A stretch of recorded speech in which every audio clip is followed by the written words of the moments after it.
और मैं एक बात अगर डॉक्टर साहब अगली पॉडकास्ट में ऐसा कोई रिसर्च पेपर पेश ना कर सके कि टाइम जीरो से पहले, बिग बैंग से पहले कोई प्री बिग बैंग ईरा था और अननोन टाइम और स्पेस था, तो क्या डॉक्टर साहब इस्लाम छोड़ देंगे? और अगर मैं पेश कर सका तो आप इस्लाम ले आएंगे? जी, मैं इस्लाम कबूल कर लूंगा, चैलेंज है आपको। चले ठीक है, चले डॉक्टर साहब, ठीक है, ओके, इनफ। क्या दुश्मनी जब करो पेश कर सके तो क्या ये इस्लाम छोड़ देंगे? पूछें। जी मैं छोड़ दूंगा, ठीक है, चले, मैंने आर्टिकल अगर ना दिया है। और जहां तक रही आपकी ये बात कि कॉस्मिक सिंगुलैरिटी जो थी वो जमानो मकान से मावरा कहां पर एग्जिस्ट करती थी, तो अगर आप बिग बैंग मॉडल को गौर से पढ़ेंगे तो आपको पता चलेगा कि मैं और आप उसी कॉस्मिक सिंगुलैरिटी के फैलाव में रह रहे हैं।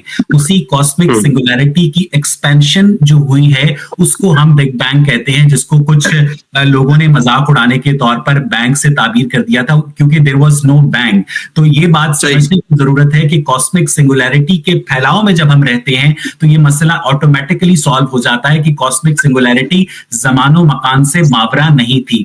अब अगर ये जो साइंस है वो जमानो मकान से मावरा किसी भी खालिक की मौजूदगी का असबात या इनकार करने से कासिर है, यहां पर साइंस के पर जलते हैं, यहां पर इल्म के पर जलते हैं, और यहां से आगे की दुनिया एंटायरली स्पेकुलेशन और फिलोसॉफिकल हो जाती है, जिसको रिलीजन जो है अपने इल्मुल कलाम से उस वैक्यूम को पुर करने की कोशिश करता है। तो मेरी सादा सा मेरा सवाल यह है कि अगर ये जमानो मकान जो हैं इनके अल्लाह ताला ने अदम में बैठकर बनाए, तो अदम में वजूद कैसे मुमकिन है, और उन शख्सियत ने इस जमानो मकान को बनाने के लिए रॉ मटेरियल्स कहां से हासिल किए और किस प्रोसेस के तहत उन्होंने इस कायनात को बनाया।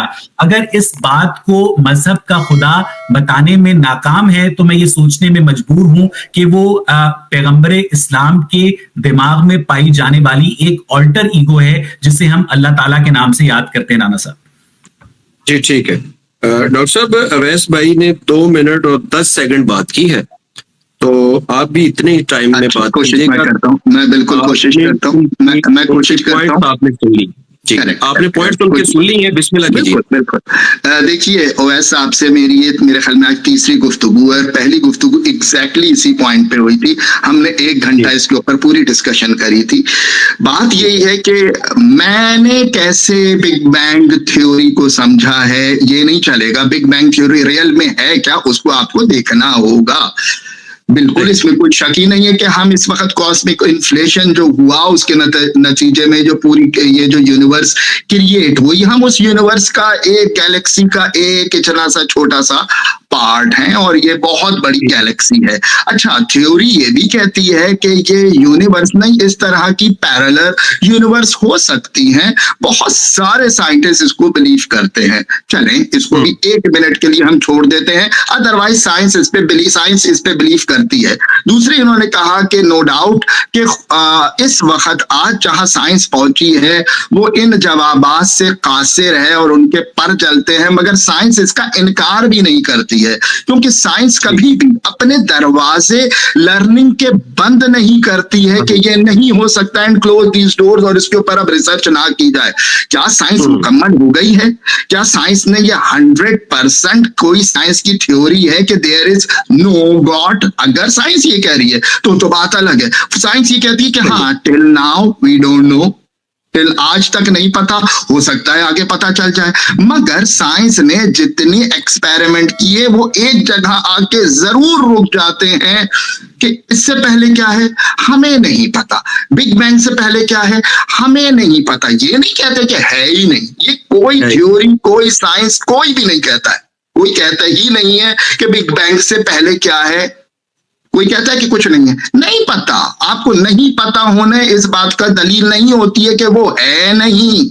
हाँ, आपको नहीं पता तो इसका मतलब ये नहीं है कि वो नहीं हो सकता है, हो और हो सकता है ना हो। अब हो सकता है, अब ये 2 पॉसिबिलिटी आ गई, फिर यहाँ लॉजिकल बात आएगी या है या नहीं है। अब नहीं है तो क्यों नहीं है तो क्यों है। अब इससे पहले भी मैं ओवैस भाई को बता चुका हूं, डिस्कशन हुई थी कि बिग बैंग जहां से इब्तिदा होता है वो सिंगल डेंस हॉट पॉइंट जो है वो क्वांटम लेवल से प्लैंक कांस्टेंट से नीचे ही सही, मगर है तो प्लांक कांस्टेंट से नीचे ही सही, मगर एग्जिस्ट तो करता है। अगर एग्जिस्ट करता है तो वो कहीं ना कहीं तो मौजूद होगा, और जब वो कहीं ना कहीं मौजूद होगा तो वो स्पेस तो होगी, तभी तो मौजूद होगा, चाहे वो क्वांटम लेवल पे ही क्यों ना हो, मगर एग्जिस्टेंस तो है। जब वो मौजूद है तो वहां स्पेस है, जब स्पेस है तो टाइम भी है। आपको नहीं पता, मुझे नहीं पता, साइंस को नहीं पता, तो साइंस को तो बहुत सारी चीजें आज से 100 साल पहले नहीं पता थी, आज पता है। जो आज पता है 100 साल, जो आज नहीं पता वो 100 साल बाद और पता चल जाएगा। आज भी साइंस ने dark energy, dark matter find out किया है, उसके बारे में नहीं जानता।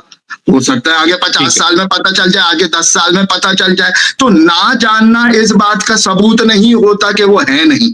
हो सकता है, मालूम नहीं, हो सकता है, मालूम नहीं। मैंने इससे पहले भी बताया था, एक लॉजिकली सीक्वेंस बताया था, और मैंने फिर कहा था कि लॉजिकल सीक्वेंस मुझे किसी इल्म की, मुझे इल्म से पता चला। अब ये इल्म देने वाला कौन है? ये इल्म देने वाला वही है जो कुरान लेकर आया। मैंने यही कहा, इससे पहले भी मैंने कहा था कि मैं कुरान को, मैं रसूल को इसलिए मानता हूं कि मैंने उनके इल्म को परखा।